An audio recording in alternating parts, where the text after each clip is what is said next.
Hi, everyone. My name is James Merle Thomas. I'm the Deputy Director here at the Helen Frankenthaler Foundation, based in Manhattan, New York. And thank you all for joining us for today's webinar. As a reminder, this is going to be recorded and eventually uploaded to the Climate Initiative website. We will just march forward. I'm going to be joined by a whole host of colleagues today, our institutional partners who help to organize and convene the Climate Initiative program, as well as a few special guests. We have a series of leaders from a number of institutions, specifically the Tyler School of Art and Architecture at Temple University, the Housatonic Museum of Art, and the New Britain Museum of Art, who represent, really exemplary grantees and, frankly, great success stories that we love. We really view these folks as, key interlocutors and partners in the program. And they're going to be sharing a little bit about their work to illustrate the ways that our program functions. And I'll be kind of convening that as almost a mini roundtable later on. But before we get to that, I wanted to give a little bit of overview for those of you who are new maybe to the foundation and who we are and what we do, and then I'll get into the team. I just want to note we're led by Elizabeth Smith, the inaugural executive director of the Helen Frankenthaler Foundation, who stepped in 2013, which is the year that the foundation first became active. I have been with the foundation about 3 years in my role as deputy director, where I oversee a number of strategic partnerships and grant-making programs, including the FCI. You may encounter Robert Benson or Taylor Britz, who help to head up our administrative team here internally. You can move on to the next slide then. And I also just want to note that we are supported further by a team of experts who help to align the foundation with a great deal of the technical details that go into the program, as well as the broader, grant making and reporting activities that are central to the climate initiative. First and foremost, I'll note the roles of Sarah Sutton and Stephanie Shapiro, the director and founding directors of Environment and Culture Partners, collectively known as ECP. Sarah and Stephanie are both very involved with the broader field of sustainability and energy efficiency for years, have authored multiple publications and are very active in the field, and are, some of the founding members who have really helped to get this initiative off the ground, now entering its sixth year. And Stephanie will be joining us in just a little bit, as well as Sarah. Also, you may be interacting at some point with either Al Carver-Kubik or Daniel Sikowski, who helped to run a lot of the back of house undergirding of the program, details from applications to reporting. We're also joined by Victor Olje, who's the principal of Green Design Collaborative, a nonprofit organization based in Colorado. Victor brings extensive expertise in architecture and the built environment, and is also one of the chief principal architects of the Climate Initiative program from the very inception. And we're delighted that he's on board to be involved with really high-level analysis of projects and to be involved with coaching and this kind of thing. More on this team in a little bit. So this is not going to take up the bulk of this project, but what I did want to bring everyone up to speed on is, who we are and where this program kind of came out of. Over the years, we've had a few climate grantees who have said, oh, I'm elated to receive a grant. Who is Helen Frankenthaler? So it may be worth just mentioning very briefly the context for our foundation and how we come to do this work. I always like to kick off a lot of talks with two rather iconic images. One of the artist at work in her studio in the mid-20th century, and also one of her most well-known works on long-term view at the National Gallery of Art in Washington, D.C. Frankenthaler really came into her own as an artist in the post-war era, and is very much synonymous with her innovative soak stain techniques of painting, which effectively bridged the heyday of abstract expressionist painting in the mid-20th century with subsequent movement of color field painting. Frankenthaler herself remained very engaged with painting, printmaking, drawing, and expanded practices well into her life, and well into her 80s. She passed away in 2011. You can continue with the slides. So I think this is kind of emblematic of a lot of the work that folks often associate with the foundation. This is an installation view from a major touring show that was on view last year at the Fondazione Palazzo Strozzi in Florence, Italy. And then this traveled on to the Guggenheim Bilbao. And this is, I think, representative of the more comprehensive studies of Frankenthaler's artwork that we're producing in partnership with any number of museums. And, in a lot of ways, this prefigures a forthcoming major project, a large posthumous retrospective that will take place starting in 2028, originating at the National Gallery of Art. And stay tuned for more information about everything related to that. I will note that 2028 is the centennial of Helen Frankenthaler's birth. So in addition to the climate initiative, we're already starting to think, expansively about what that will look like for the foundation and our broader community. I love turning back to some of Frankenthaler's earliest works. And this is a quote from an oral history project interview that Frankenthaler conducted sometime in the 1970s. And I love this phrase because I think it opens on to a number of questions that have helped to guide us and think about the values and goals of the climate initiative. She noted I have a whole series of pictures that are, in a sense, landscapes. I wouldn't hold that landscape in front of me and translate it more abstractly into the painting, but I would in that, quote, American expedient thing you were talking about, think through these ideas in my language. And I love that if you look at a lot of her earliest works, and Stephanie, you can quickly click through these slides, whether it's an abstract landscape, the atmospheric qualities of her soak stain paintings of the 60s, or even more explicitly in her invocation of a new climate, which feels very much like a riff on Ornette Coleman's The Shape of Jazz to Come, sort of a moment of the late 50s anticipating what's to come. You can advance. These titles invoke, an atmospheric sensibility. They signal Frankenthaler's, early and ongoing engagement with the natural environment as a subject of much of her work. But I do want to note that, Frankenthaler during her lifetime didn't advocate for things like, climate change advocacy as part of her artistic practice. That's something that's very much synonymous with the foundation. But we're very much extending the artist's interest in that natural environment into a project that is frankly very front and center to much of what the art world and the broader museum sector is thinking about at this time. So where does that leave us now? As we as a foundation are entering our second decade, I'll note that philanthropy is the other big pillar that we're really engaged with. And to date, we've produced nearly $60 million in grants. These are primarily to art museums, to higher education related to the visual arts, and broadly to visual arts organizations. That's basically a decade of grant making. And broadly speaking, we see this as reinforcing our capacity, the institutional capacity in an evolving cultural landscape that's involved everything from, pandemics to social movements to our current funding landscape. And, we really see this as a direct extension of aspects of the artist's identity and legacy, right?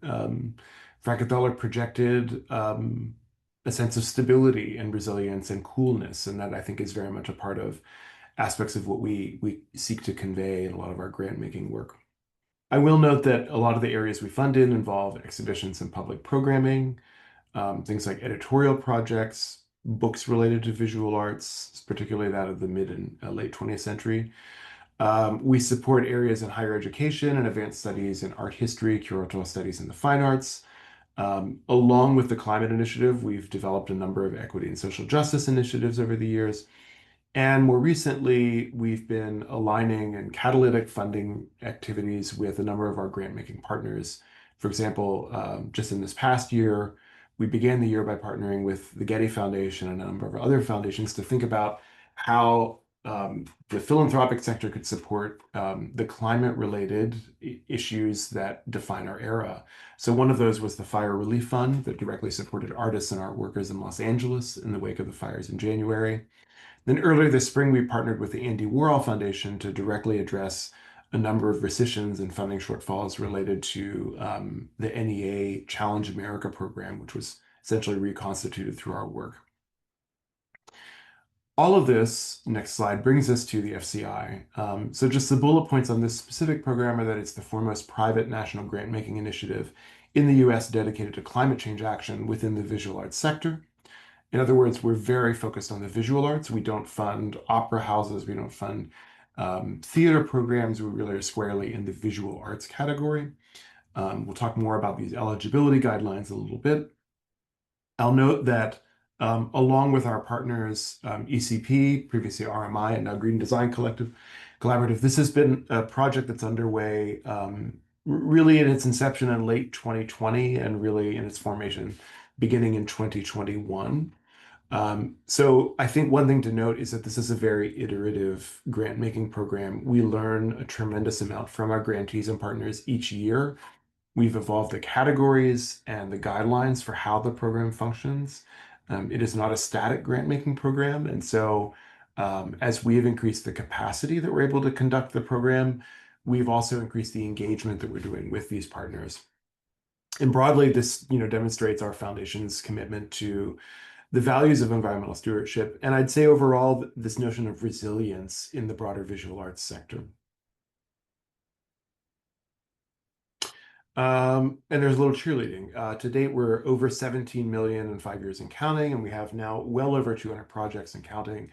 And one thing that will become evident when we talk later with some of our grantee partners is that these are, we view these as long-term relationships. Some projects are very finite and they have like sort of a quick gestation and implementation period, and others take multiple years. And I think that's an important fact to emphasize, that we're continually adjusting and fine-tuning that approach and listening carefully to the specific realities of your building, of your institution, of your community, and how these projects are most meaningfully impacting your needs.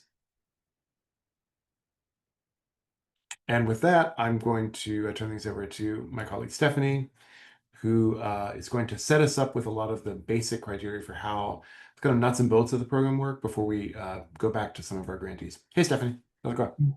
Great. Thanks, Jim. Thank you, everyone, for joining us today. Just as a reminder, this is the first of 2 information sessions, and we'll go through the resources that we have related to this grant cycle at the beginning of kind of my part, and then at the end before we hear from the previous grantees. So we have a lot of resources for you related to this grant cycle. A lot of them are going to be, they're all on the Frankenthaler Climate Initiative.org website. We will be adding some of these items by the end of the week and by the end of the month. But what we do have available is the eligibility quiz. We have information about the grant categories. This webinar and its resources will be up on the website as well. And if you ever have any questions, you can reach out to our team. This is a view of our timeline. So in January, we will be opening the application portal. We'll have our second information session on January 22nd. You can register for that if you go to our website. Our first deadline is going to be Friday, February 27th at 5 p.m. Eastern. This is your deadline for application drafts, and we'll get into the different grant categories, but this is going to be continue to be required for implementation grants. And this is optional for catalyst, scoping, and technical assistance grantees. This gives you an opportunity to submit a draft of your application through our portal. Our review team will take a look, provide feedback on areas that could be strengthened or areas to clarify. And this is, again, something that we had great success with last year and are going to continue with this year. This also gives folks about a month of time to submit their final application. So we'll be getting back to you within 3 to 5 business days of you submitting that application draft, and that's just the deadline. So if you have your draft completed in early February, we'll be reviewing those on a rolling basis. But our final applications are going to be due Friday, March 27th at 5 p.m. Eastern. So we have plenty of resources that are going to support you to get you, to the end of this for you to submit an application. And I just want to be really clear that for implementation grantees, you must submit an application. I'm sorry, a draft application. You will not be able to begin an implementation grant application after or on Friday, February 27th. So if you would like to submit an application for an implementation grant, you must submit a draft. And then we are planning to notify folks about their award in May or June. We are trying to make this as quick as possible. We know some folks are looking to that early July deadline for tax incentives. And even though we are not sure if they're going to still be available, we do want to be able to get folks funding before that Safe Harbor Day. So first, I'm going to begin to talk about organization eligibility. Eligibility is organization and for a project. And what we really hope that you do is assess your eligibility using the eligibility quiz. This is not a guarantee that you are able to submit that application. Our team does do a due diligence review once you begin an application to make sure your organization is eligible. And we have a variety of criteria. The first is that you must be physically located in the US or its territories. You also must be a nonprofit, or you have to demonstrate a relationship with a vetted fiscal sponsor. You also have to demonstrate that you are a visual arts organization, and that's your primary focus. And you also must be able to accurately and reliably track your energy use monthly using Energy Star Portfolio Manager. And this is due to our requirements for reporting, which we'll get to shortly. For those of you who are previous grantees, you're only eligible if you've not received 3 FCI grants from 2021 to 2025. You must be in good reporting standing. So if you have a due report this fall, you must submit that on time.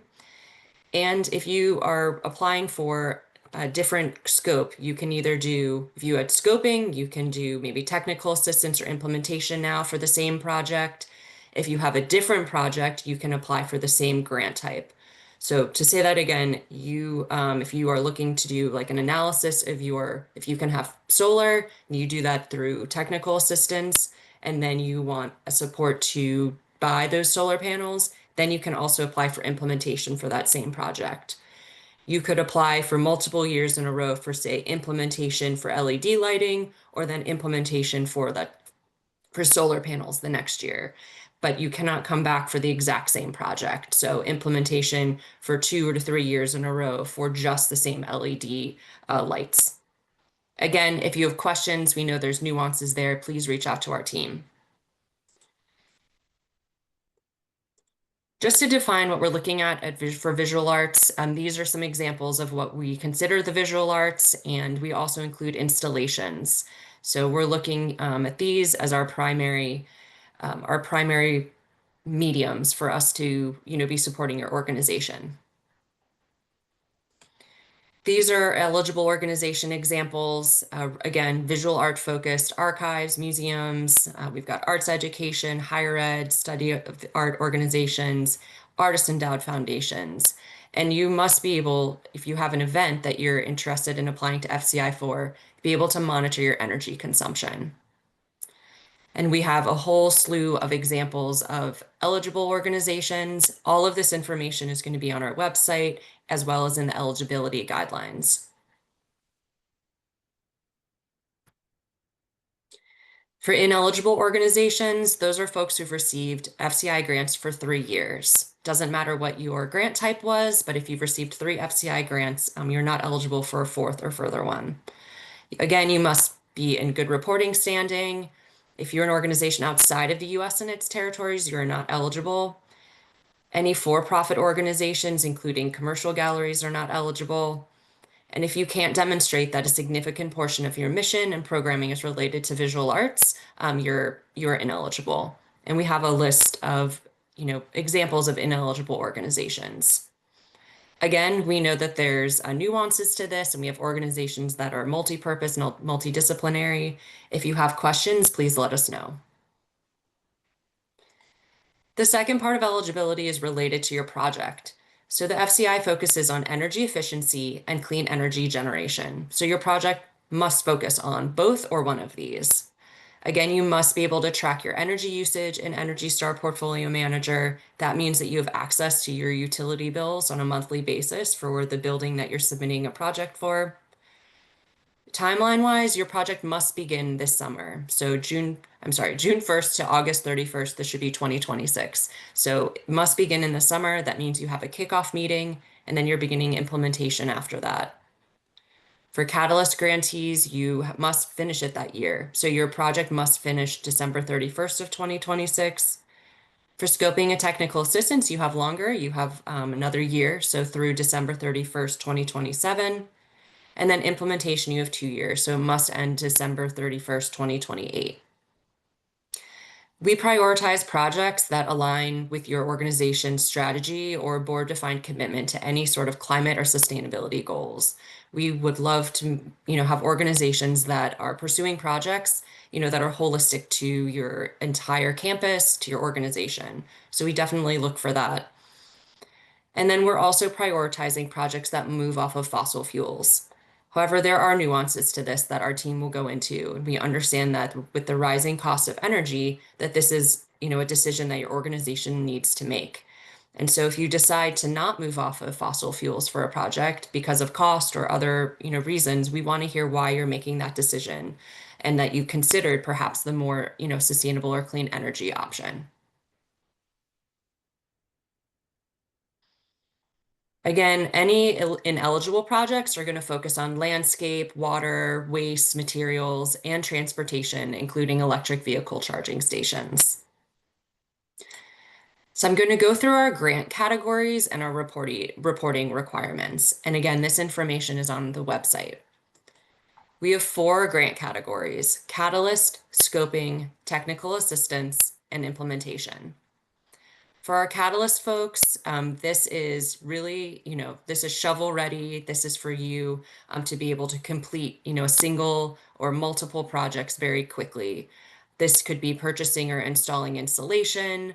This might be purchasing electric meters or hobo data loggers. You might also be looking to, I'm sorry about that, purchase a environmental condition system. This is really meant for organizations, again, to be able to go out and do this work. Catalyst grants are limited to organizations with a total operating budget of less than or equal to $500,000. So we recognized in a few years of our program that we wanted to be able to create a category that prioritized this size organizations and be able to have you be able to, just go purchase what you need to improve your energy efficiency, seal your building envelope, whatever that might be. New this year, we've increased the total amount of this grant. It was previously $15,000, and now the maximum is $20,000. Your process for applying is that you have an optional draft due, at the end of February. We do encourage everyone to submit a draft.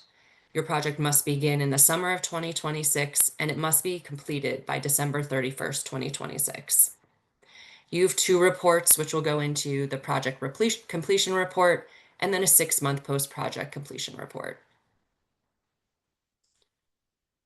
For scoping grants, these are for organizations looking to begin, they're beginning to think about reducing their emissions footprint or trying to decrease how they, their reliance on fossil fuels.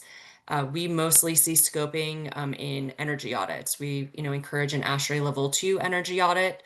And this is where organizations are just getting started so that they can have data, to be able to move towards implementing projects.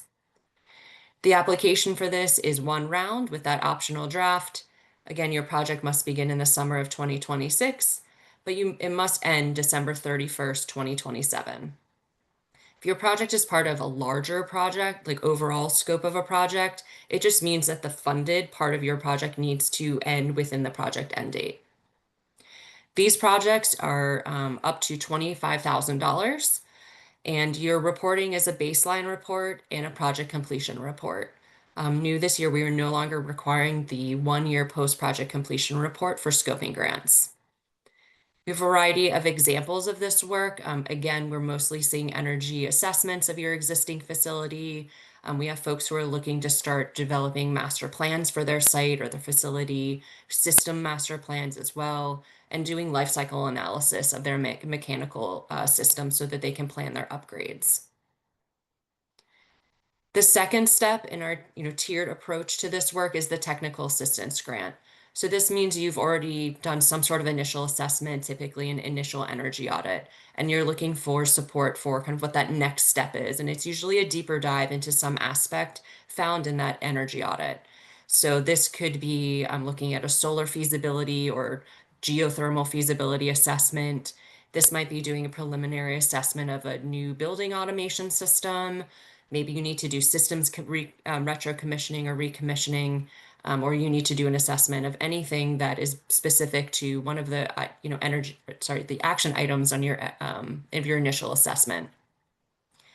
The process is, again, we have that one round of the application with that optional draft, and your project, similar to scoping, needs to begin in the summer of 2026 and end by December 31st, 2027.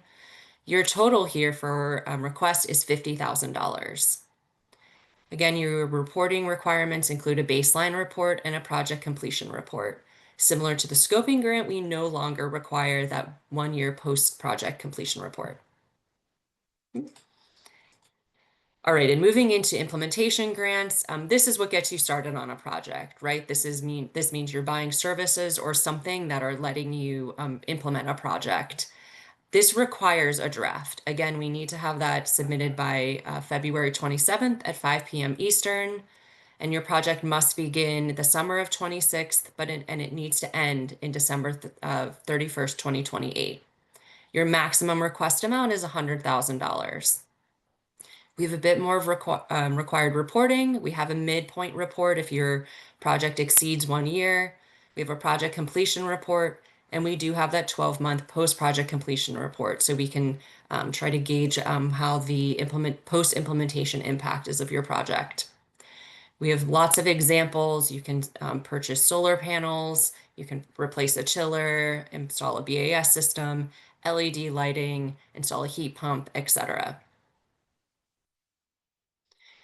And something for those who are previous grantees, we do really encourage folks to move through the cycle of FCI. So if you've started a project in scoping and are ready for technical assistance or implementation, we really love to see that arc of progress.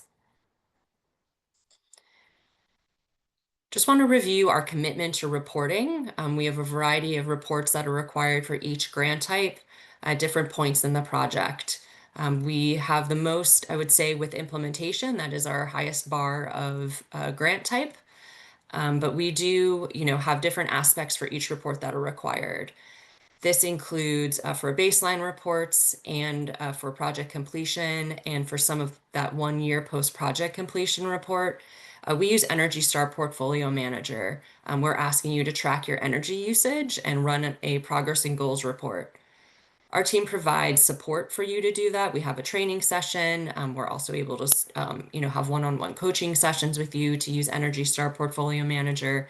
But this is a free tool that helps you manage and be able to make, great energy management decisions with the data that you are, receiving by entering that data. The second aspect of granting is narrative and financial expenditures. And so for the narrative and financial expenditures, all of our reporting is completed in the grants portal. And we ask you, to provide updates on status, if you have delays. We want to make sure that you've expended all of your funds and that, you are submitting that Energy Star Portfolio Manager report.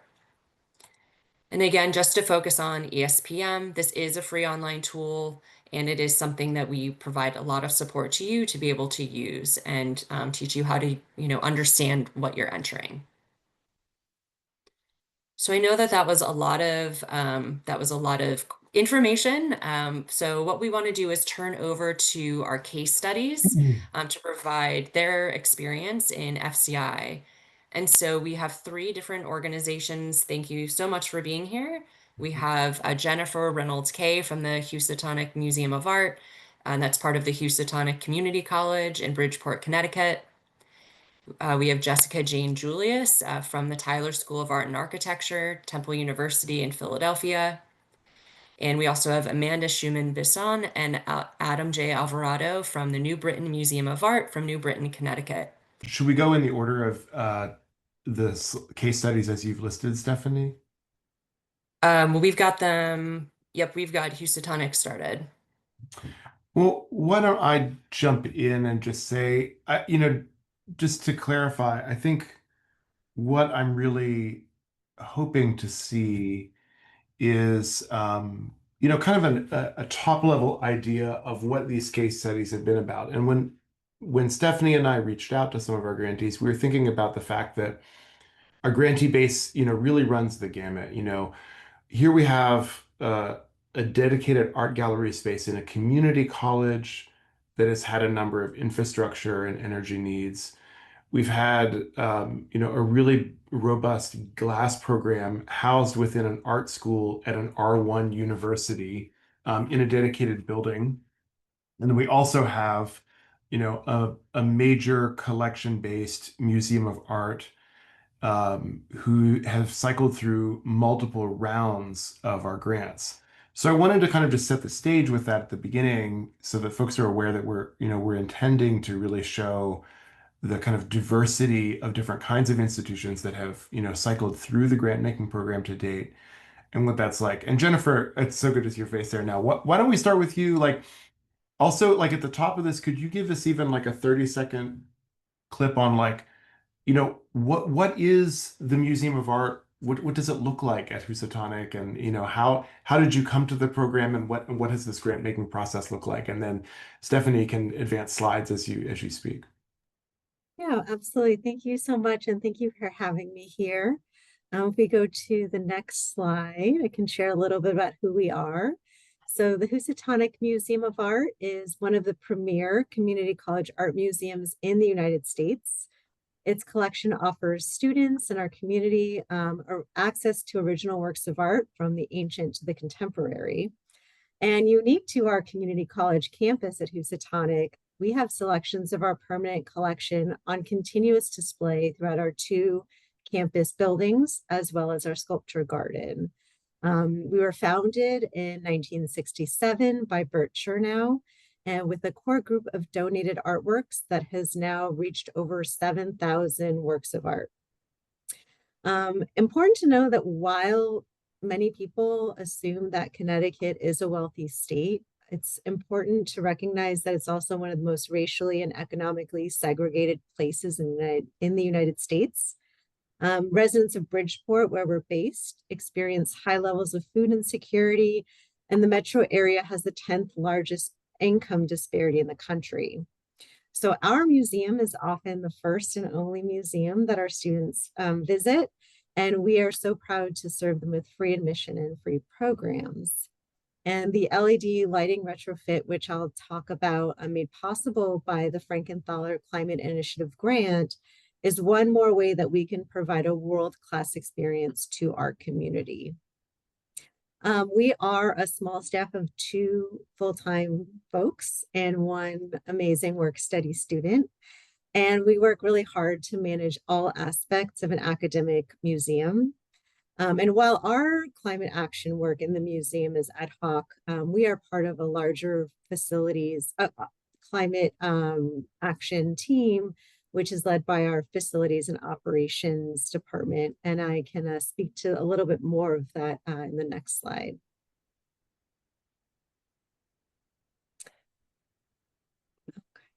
So we at CT State Housatonic have made a concerted effort to undertake sustainability improvements. These projects include aggressively moving to LED lighting, adding solar panels, participating in gas and electric reduction programs through our utility companies, and participating in the Strategic Energy Management Program with United Illuminating, who also helped to fund this project. They've implemented over 50 recommendations like low flow faucets, computer sleep setting, and machinery efficiency calibration. They're also exploring a possible fuel cell installation.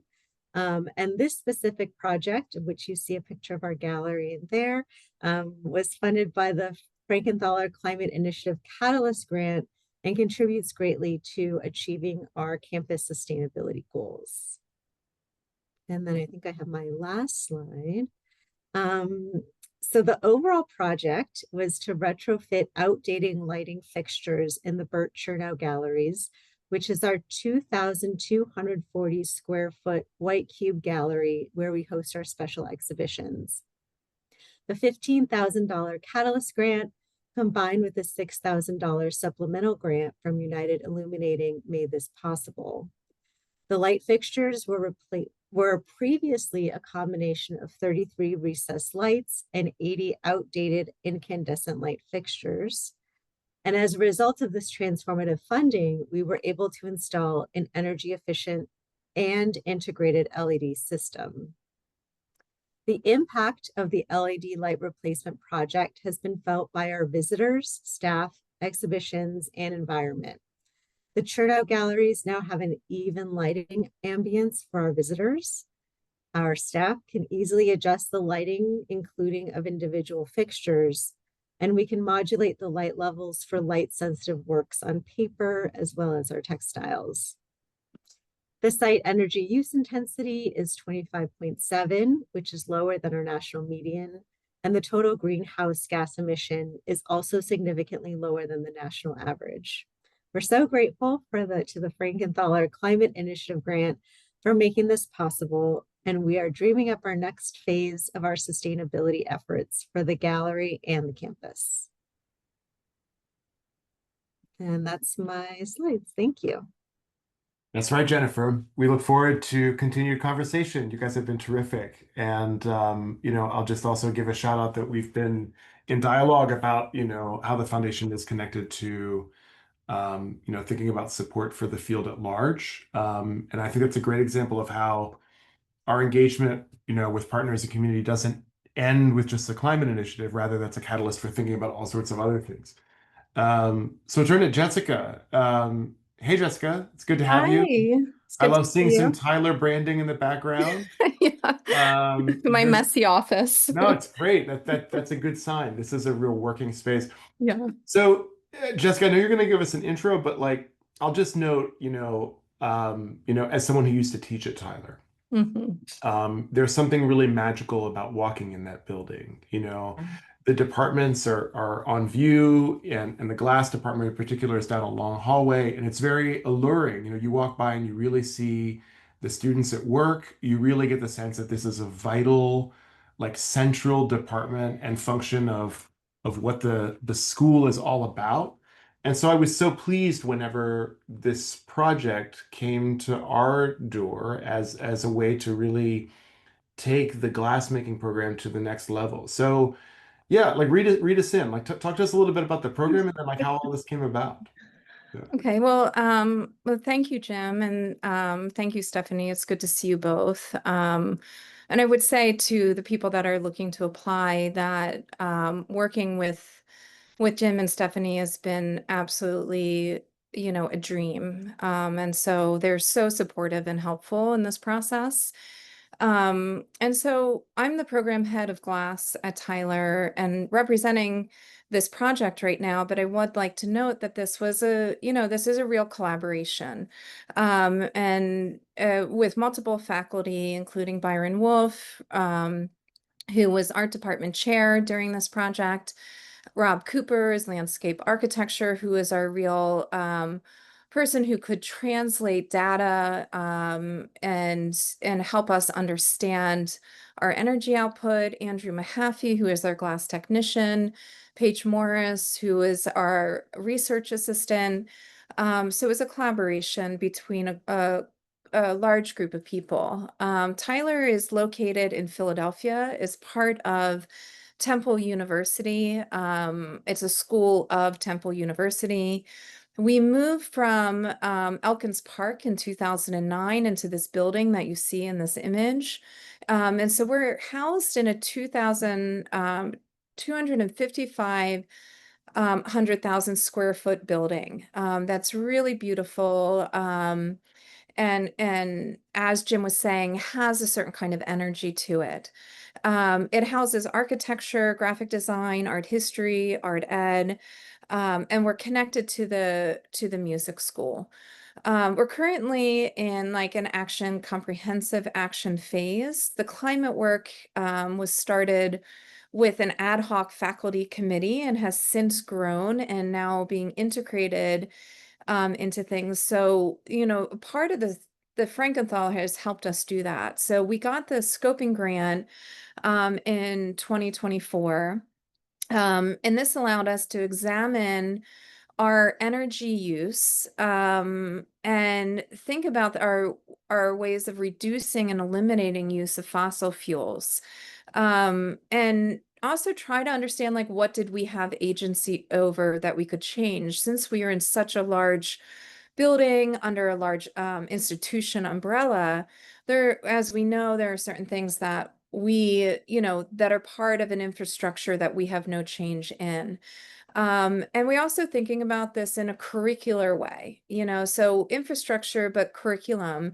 And how can we support our faculty, therefore then support our students to create a culture shift in our community. So we can go to the next one. And so Rob Cooper was really the leader of this, paired with Andrew Mahaffey, was part of the Glass Studio. So we have a couple of, we just wanted to show you some visuals of some of the information that we were gathering. So this is our Energy Star portfolio. And it's a shame Rob couldn't be here today. He's actually teaching because he's great at explaining this, but I'll do my best. But the gas column is kind of the thing to note at the bottom here in the middle, is what we identified, that if we could mostly have agency to change that and deal with that line. So we can go to the next slide. We looked at multiple ways of looking at emissions from the building. We wanted to make sure that we had a range and an understanding of where things were coming from to the best of our ability. So we can go to the next slide. And so, as Rob would say, this is like the multiple range. This is our emission ranges here. And you can still see that gas is like right in the middle. We found out that the architecture side of the building was not using gas at all. So we identified that the Glass Studio was probably the main user of gas. We can go to the next slide. We did charts to understand our consumption. We did an energy audit of the Glass Studio so we could look at the hours of operation from electrical to natural gas and across the board. Next slide. And this was looking, larger, but this slowly getting granular as we move through, and isolating the Glass Studio and trying to have a good idea, an estimate that was really well formed of the energy use. So we can keep going. And one more. The other thing that we were doing at the same time was a comparative study. So we contacted multiple universities across the United States, the GLASS programs, to look at their sustainability initiatives in curricular, waste stream, and equipment. And that helped us form ideas of what we are actually changing and if we're leading the way in this, and it can be modeled in other universities. We can go next. We also hosted a curricular piece, which was the Coastal Plain Workshop.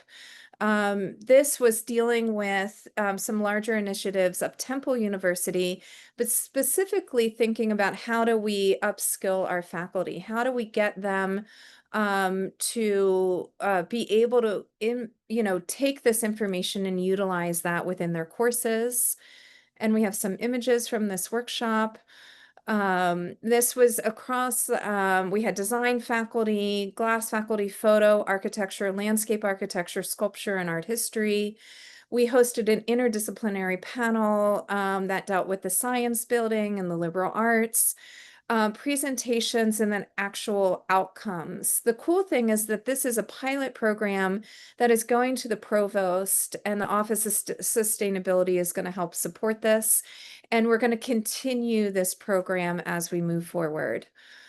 So that was the scoping grant, which then led us into the implementation grant, which we're happy to say is in process right now. We actually met with electricians last week. We have the new electric furnace coming in. So we're moving from gas to electric. So that is a major shift in the infrastructure that we identified through the scoping grant. So fingers crossed, we will have that up and running for the start of next semester. So that's what I have. Great, thank you so much. Thanks. Now we want All to turn right. things over to Amanda and Adam. I cannot turn my video on. Oh, okay. Okay, great. Hi, everyone. I'm Amanda Schuman-Bisson from the New Britain Museum of American Art, joined by my colleague, Adam Alvarado, our facilities manager. And we are located in New Britain, Connecticut. We're the first museum dedicated solely to the preservation and collection of American art. Next slide, please. The museum traces its beginnings back to 1903 when private citizens in industrial New Britain created an art collection for the enjoyment and education of the public. And that still rings true today in our mission to inspire, to educate, and connect people through the unique power of American art. Over this long history, the museum's had two major expansions. We welcome over 50,000 visitors each year, tens of thousands of school kids in total, dozens of exhibitions, and we have over a 9,000 piece permanent collection. Next slide. We started on our climate journey actually in probably 2018 or 2019. We did a LED lighting upgrade where we saw benefits of decreased energy bills, reduction in labor by the bulbs lasting longer. And then in 2019 and 2020, a full replacement of failing boilers and chillers. Our biggest expansion occurred in 2005. And now that we are reaching that 20-year mark, the natural life cycle of the equipment is failing and we've been slowly replacing them. So the boiler and chiller allowed us to maintain stable gallery climates with also the benefit of energy efficiency. Flash forward a little bit to the Frankenthaler Climate Initiative coming forward, and we've been able to expand our climate impact and energy upgrades even more. So we've kind of focused in two groups since 2021. The first group is a replacement / upgrade of our humidification systems. And right now we're working on an exploration of adding solar to our building. Next slide. So first we dove in 2021 with a technical assistance grant to support the exploration and design of a new humidification system. The system that we had at that point was 6 separate humidifiers for our facility, and they were aging. They were 15, nearing 20 years old. The equipment was constantly overshooting levels, working harder to reach the ideal climate for our environment, which was then also putting undue strain on our newly replaced boilers and chillers. And a lot of you are museum folks, you know that these climate levels are absolutely required to get a lot of works on loan. So I'm going to turn it over to Adam, who will talk a little about what we did with that actual work. Thanks, Amanda. So yes, as she just said, as with any museum, climate control is critical for the preservation of our collection. It's always a challenge maintaining the sweet spot of that 70 degrees, 50% humidity year round, especially in these times. And since the New Britain Museum of American Art had installed newer energy efficient boilers and chillers back in 2019, 2020, the next logical step was for us to look into a more energy efficient humidification system. So with the help of that technical assistance grant provided by Frankenthaler, we hired a local engineering firm by the name of RZ Design to conduct our humidification study.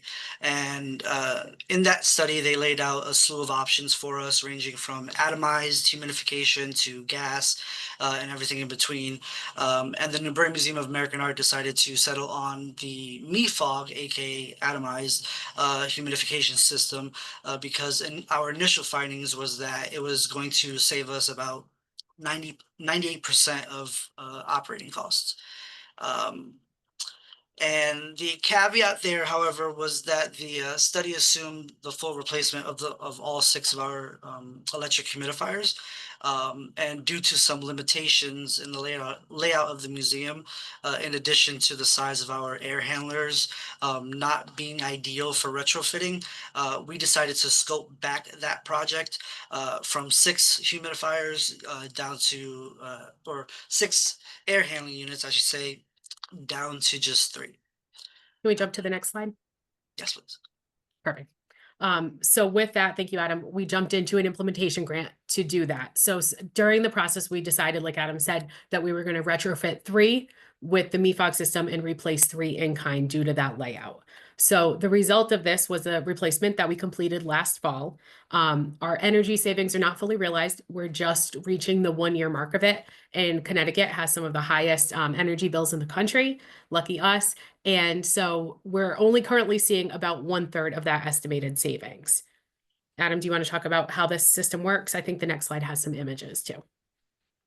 Yeah, without trying to geek out too much, well, what you see is a picture of the skid, the pumps, and the small specialized nozzles that are actually retrofitted inside of each air handler, and they disperse an ultra fine mist upstream into our ventilation, which humidifies. And then the last picture is an example of our 3 electric humidifiers, which, you know, unfortunately we initially wanted to do or wanted to replace all 6, but we still retained 3 of them. So that's just an example of that. Then that set us up as completing that humidification and looking at what's next in our sort of climate plan. The largest portion of the museum's roof is coming up on that 20-year mark with construction in 2005. And in this process, we also created a facilities master plan that estimates a full roof replacement in 2027. So it seemed like a no-brainer to explore solar. However, the museum is not in a position really to outlay financial resources on that exploration. So it was a great opportunity that Frankenthaler funding was available and that we were lucky enough to be recipients of it to do this early exploration. So with a facilities consultant that we work with, we engaged our HVAC service provider and a structural engineer to explore if this was a realistic option, both in terms of a structural assessment, but also in any cost savings and energy benefits. And Adam can share more about that too. Yeah, so next slide, please.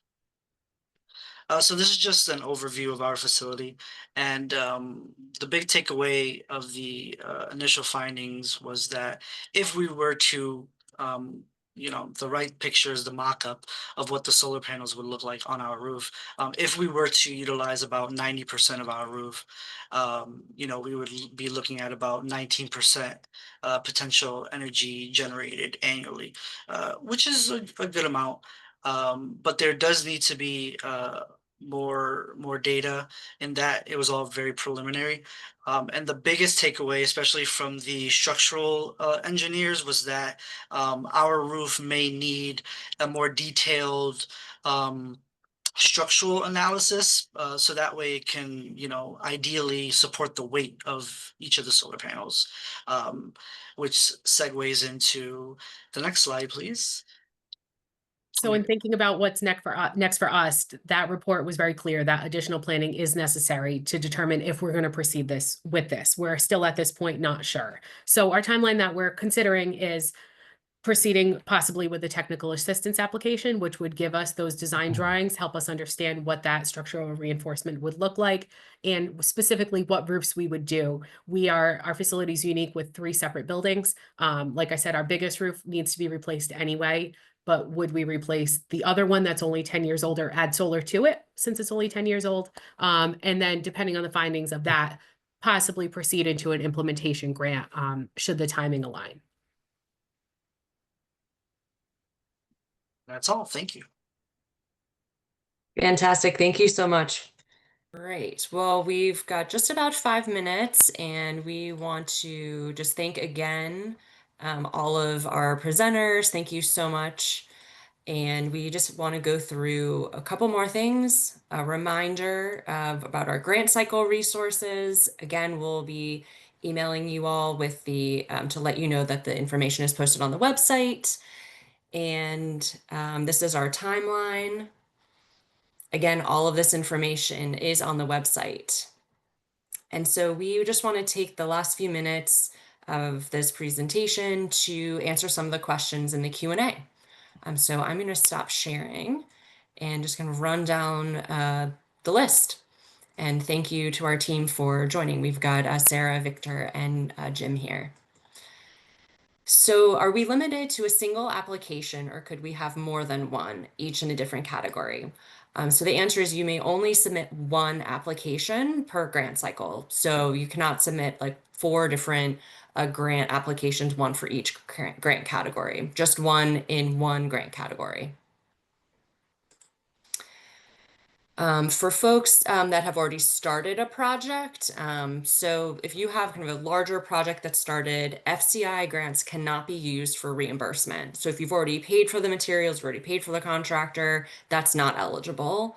However, if you've paid for, you've done the initial assessment and siting for a project, and then you need, to purchase the materials and say another specialist or a permit to, for that project, that is eligible. So anything, again, that falls in that timeline of the summer of 2026 through that end date that we noted per grant category.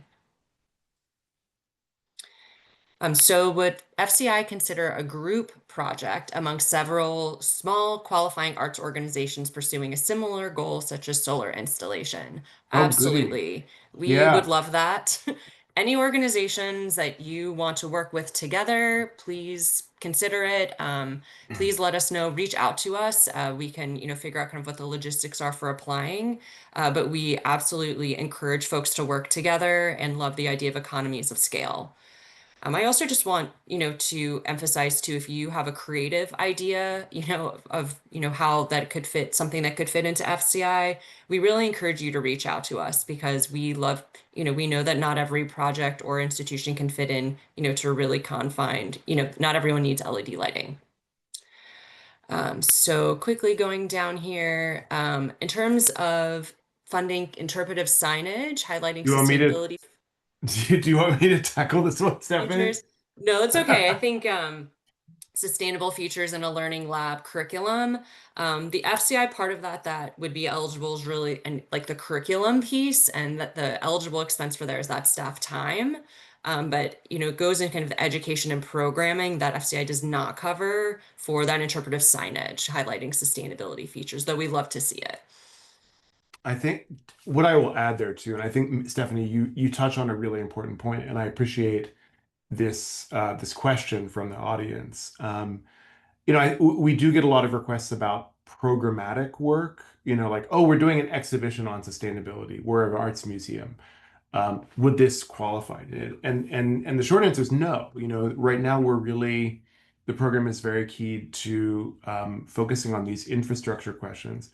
I will note that we partner in many ways, formally and informally, with the New York-based Tiger Foundation, TEIGER, and they are much more explicitly focused on support for curatorial efforts that address sustainability issues.